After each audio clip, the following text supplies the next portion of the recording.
It's time to get cheesy. Let's just get downright cheesy on this, all right? So it's time to break down what I think the best cheeses to consume on a ketogenic diet are. I'm also gonna break down the worst, but I wanna put the focus really on the positive here. I wanna focus on the cheeses that you should be eating more of if you are going to consume dairy. Now, I wanna break this down first by saying dairy is something that you might want to have a bit in moderation on the ketogenic diet. A lot of people go on a low carb diet and they just load it up with dairy. The reality is it's fairly inflammatory if you have it a lot. So why don't I show you the least inflammatory cheeses, the cheeses that you can get by with on a ketogenic diet that are still fun to eat, and heck, your favorite might be on my good list. And then I'll break down the ones that you should really be careful with. So we're gonna break them all down. I'm gonna give you A to Z what you need to know. So make sure you keep it locked in through the entire video.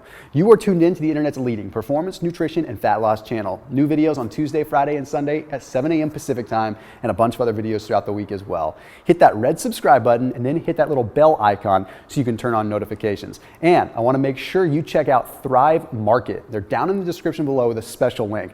Thrive Market makes it so you can get your groceries without ever having to go to the grocery store. A couple clicks of a button and your groceries are coming right to your doorstep. And I have a specific keto bundle and a fasting bundle, literally, where you can get the foods that I recommend and that I condone and that I endorse delivered right to your doorstep through a one-stop shop with Thrive Market. Now, with all that said, let's go ahead and let's break down some cheese. First thing I want to do is give a very quick, brief rundown on how cheese is made. That way you have an understanding of what I'm going at with this. First off, milk is pasteurized. Kills off most of the bacteria, makes it a little bit safer.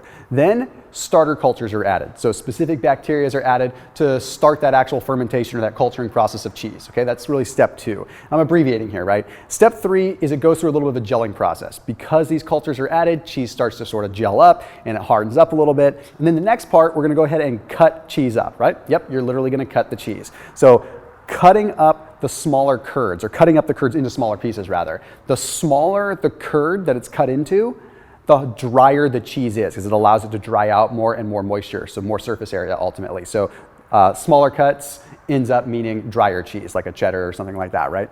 And then lastly, it's heated and pressed. So it's heated, cooks out a lot of the whey, and then it's pressed and a lot of the whey gets out of it. A good quality cheese has little to no whey in it. We don't want the whey in the cheese. We're separating it, all right? That's enough cheese education. Let's go ahead and talk about what's gonna work. And this isn't all just about carbs, okay? Cheese is already so low carb. We don't need to really be worrying about it unless it's a particular cheese that has like streams of berries in it. Sometimes you find those cheeses that have like fruits in them and stuff like that. Just forget those. We're talking about the whole spectrum cheese here. Number 1 that is okay to eat is blue cheese. Yep, a lot of people are happy right now, and I'm not talking about blue cheese dressing, okay? That's got a bunch of other just garbage in it. I'm talking about straight up blue cheese. And the reason that it's so high on my list is simple. The kind of bacteria that is used is a classification of Penicillium. So if you've had Penicillium before as an antibiotic, it's more than likely born from blue cheese originally, right? The whole concept. Now, we can go down a rabbit hole and say that antibiotics are bad and yada yada, but the reality is in this particular case, it is helping inhibit specific bacterial growth, which has been shown to have an effect on inflammation in a good way. Plus, it's very, very low lactose and very little to no whey in blue cheese at all. So yes, it's a specific kind of essentially antibiotic that ends up in blue cheese that has an anti-inflammatory effect. It's not about killing off the bacteria, it's the anti-inflammatory effect. So I'm a big fan of blue cheese in that case if you're going to have dairy. Now let's go ahead and move on to number 2, feta. All right, why feta? The reality is feta, generally speaking, is coming from sheep. Okay, sheep or goat feta is the most common. You can get it otherwise, but sheep and goat is higher quality. Okay, it's less what's called A1 casein and more A2 casein. But the cool thing about feta is it's significantly lower calorie. Okay, it's very low fat generally, so you're gonna have a lower metabolic impact. And that's hard to come by with cheese, so let's just be simple here. When you're eating cheese, you're usually looking at a heck of a lot of calories in a small sitting. So with feta, you get by, right? You don't have to have this huge caloric overload. So that's a big benefit for me. But of course the A2 casein, right? Like I mentioned earlier, if you're looking at goat or you're looking at sheep feta, that A2 casein is much higher quality, okay? And it's not as pro-inflammatory. Right now, most of the dairy that's out there is what's called A1 casein. A1 casein is very inflammatory and it's sort of a genetic mutation. Like a lot of the cows that we get dairy from are now A1 cows. For all intents and purposes, basically what happened is through genetic mutation and through constant adulteration with different feeds and everything like that, the cows changed. And it changed the genetic structure. It changed the actual DNA, so their milk was different. And now it's not as healthy for us, and it has opioids in it, which is not good. It has an opioid effect. It affects our opioid receptors. A2 does not. So most feta is A2, so it's a higher quality protein in there. Then we have higher sodium, and I list that as a good thing. Why? Because on a keto diet, you're losing minerals. We want the salt. You just want a cheese that's made with good quality salt. So no big deal if we have higher amounts of sodium in this feta. It's all good on keto. We want those minerals. Okay. Then it has an animal form of CLA, conjugated linoleic acid. Now, if you go out and you see a supplement that's a fat burner that says it's CLA, more than likely it's going to be CLA that is created from a plant form, which is essentially a form of trans fat. It's not a fat that we really want, and it doesn't have as much of a metabolic effect. So what ends up happening if we have animal forms of CLA, animal forms of conjugated linoleic acid, we end up with enhanced fatty acid oxidation. It actually can help us burn fat in a modest amount. Nothing crazy, nothing to be like, I'm gonna go eat a ton of feta to burn fat, but it is a benefit, and it's hard to get good quality animal CLA. So that's on my list. So now we've got goat, right? Cool thing about goat cheese is, of course, it's the casein that I was talking about. It's solid A2. We're not gonna find A1 goat cheese. But additionally, it's mechanically easier to digest. The fact that it's mechanically easier to digest means it's gonna have less mean transit time in your system. The less time that a cheese is in your system, the better. The longer that it sits in your stomach, it can end up causing excess gas, which we'll talk about with some of the other cheeses. Now, one of the coolest things about goat cheese is it has a higher amount of medium chain fatty acids. So we're talking about the fatty acids that actually get absorbed really quick and can convert to ketones better and ultimately give us more energy. So that's a big one there. And of course, less hormones in goats. So when we're talking about cheese in general, cows usually have a bunch of hormones with them. Now, you can get organic grass-fed stuff, but when it comes down to goat cheese, you're just less likely to have hormones involved. All right, now let's go ahead and head to the other side.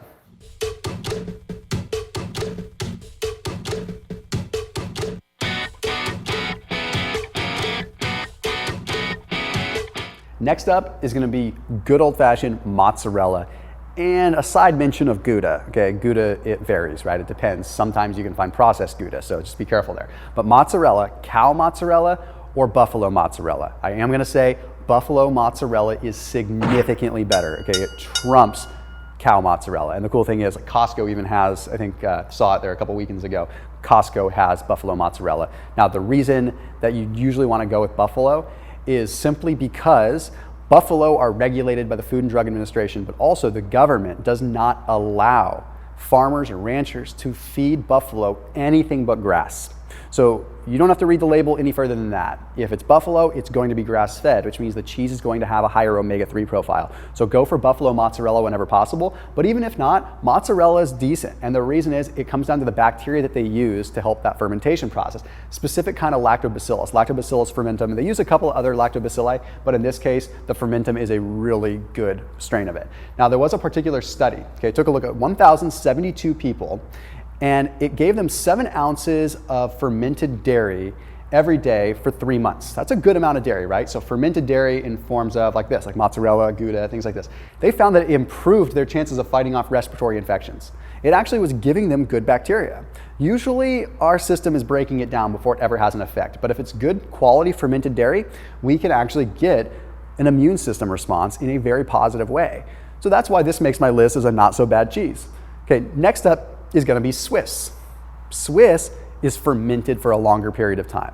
You wanna know something kind of funny?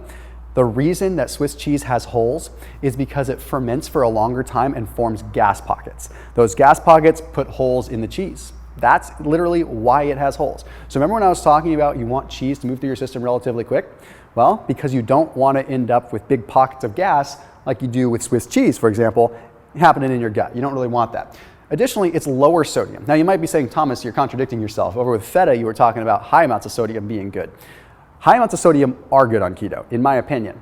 There are people out there that do like to keep sodium lower. So low sodium can be a pro and a con, depending on who you are. So for those of you that are trying to control a little bit more water retention or maybe just looking out for that, Swiss might be better. Lower sodium for you. It's easier to control. Then we move on to Parmesan. Okay, Parmesan's interesting stuff. So here's the thing about Parmesan.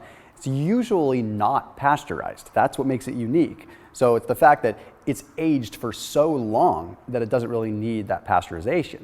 Now, additionally, when it's aged for that long, it ends up getting rid of most of the lactose. So it's probably one of the lower lactose cheeses. And the reason it's on my list is if you're someone that doesn't get to enjoy dairy on keto because you're someone that's lactose sensitive, this might be a cheese that you can enjoy a little bit of. Very low lactose, and it's pretty darn good too. So not a whole lot of cultures in it. It's more just about the aging process, which makes it very, very dry and very hard. So it is obviously keto friendly. Obviously you're gonna find it in all kinds of things, but in my opinion, what makes the best is the low lactose and ultimately pretty low inflammatory because of that as well. So that's why it's on my list. There's nothing spectacular about it other than the fact it's aged for a long time, and that has a benefit right there. Now I wanna talk about some things to avoid.